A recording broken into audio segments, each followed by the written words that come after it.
nous, on veut parler. On veut parler d'un service public qui, d'abord, n'oublie aucun territoire, parce qu'il en va du ferroviaire comme de beaucoup de domaines.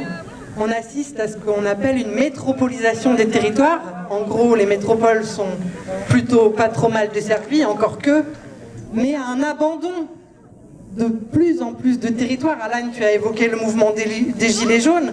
Oui, le mouvement des Gilets jaunes et des tas d'autres mouvements disent ça, disent qu'il y a des tas de citoyens qui se sentent abandonnés aujourd'hui dans notre pays.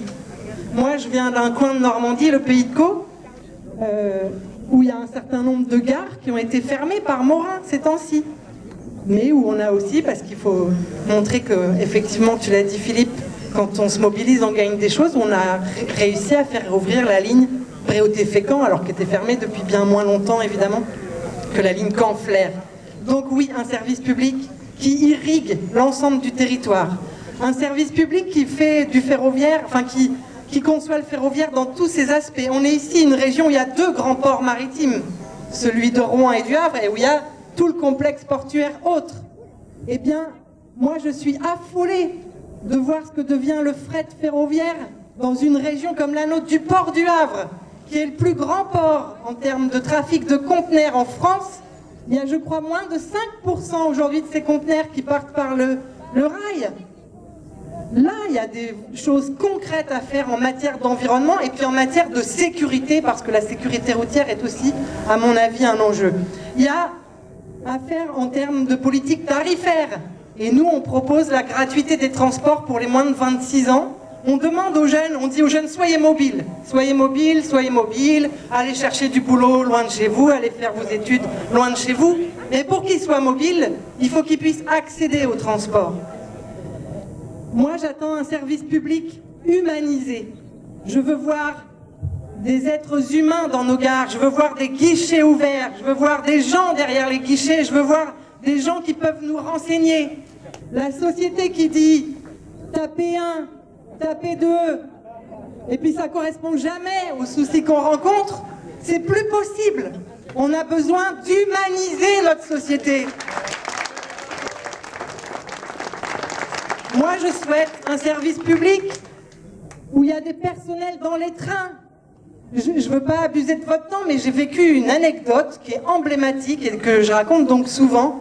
Je sortais précisément d'une séance plénière de la région Normandie et il y avait des vaches qui s'étaient égarées sur la ligne Le Havre-Paris. Ça arrive. Du coup, les trains étaient bloqués. Et du coup, le premier train qui a redémarré, dans lequel je pouvais monter, était un train qui faisait Rouen-Yvetot, et on était tous serrés là-dedans comme des sardines. C'était au mois de juin, il faisait chaud.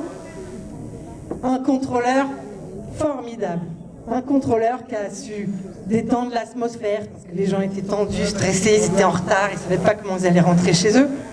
Et puis, il y a une femme qui s'est évanouie, parce qu'on était... Et le contrôleur, il a fait un message, il a dit « J'ai une trousse de secours dans ce train. Est-ce qu'il y a un soignant, un médecin, une infirmière qui pourrait venir ?» Et il y a quelqu'un, il y a plusieurs mêmes personnes qui se sont présentées. Et tous les gens, les mêmes gens qui des fois disent « Oh, ces cheminots, ils nous font chier, ils font grève. Oh, puis ces cheminots, qu'est-ce qu'ils font? Les trains, ils sont toujours en retard. » Ces mêmes gens qui pestent, là, ils se disaient « Mais qu'est-ce qu'ils sont sympas, les cheminots ?» Et le gars, il a expliqué très concrètement « Bah oui, mais moi, à partir du mois de décembre suivant, je ne serai plus dans ce train. Parce qu'il y a des trains qui circulent aujourd'hui sans personnel à bord, autre que celui qui conduit le train. » Et là, évidemment, moi, vous imaginez bien que j'ai dit, précisément, moi, à la région, j'ai voté contre ça aujourd'hui. Et je pense qu'il faudrait qu'on agisse ensemble parce qu'on a la démonstration dans la vie vraie aujourd'hui de l'utilité de ces personnels à bord. Moi, je veux un service public où quand il y a une personne qui est handicapée, elle doit pouvoir prendre le train comme moi je le fais, c'est-à-dire parfois sur un coup de tête. Aujourd'hui, il faut que certaines personnes handicapées réservent leur transport 48 heures avant de prendre le train. Vous accepteriez ça, vous? Qu'on vous demande de réserver 48 heures à l'avance? On nous parle de société inclusive. Eh bien oui, les personnes en situation de handicap doivent prendre le train comme tout un chacun. Tous ces objectifs que j'énumère, moi je crois qu'il n'y a que le service public qui peut le faire.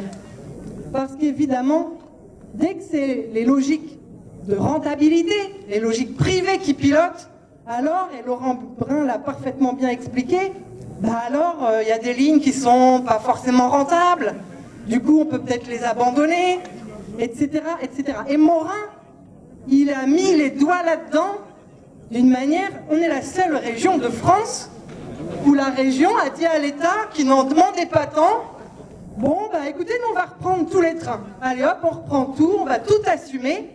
C'était Valls à l'époque, le Premier ministre, il s'est frotté les mains. Hein.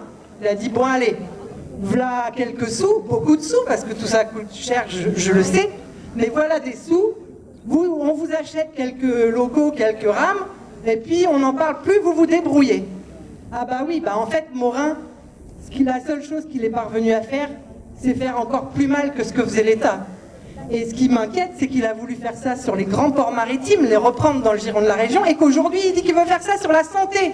Vous imaginez si c'est les Normands et eux seuls qui doivent financer les hôpitaux dans notre région? Vous imaginez ce que ça va donner? Donc, il faut le service public, et il faut un service public national et unifié pour que les lignes moins rentables soient soutenues par celles qui le sont plus, pour que quand il y a des infrastructures à financer, comme ce fameux saut de mouton dont on a besoin entre Mantes et Saint-Lazare, ce ne soit pas que les Normands qui le financent, que l'Île-de-France finance aussi, que l'État, au nom de l'égalité républicaine entre les citoyens, finance aussi. Voilà, service public. Et puis, je suis beaucoup trop longue, je voudrais alerter sur un combat qui va être devant nous aussi dans les prochaines semaines. C'est un projet de loi qui s'appelle 4D.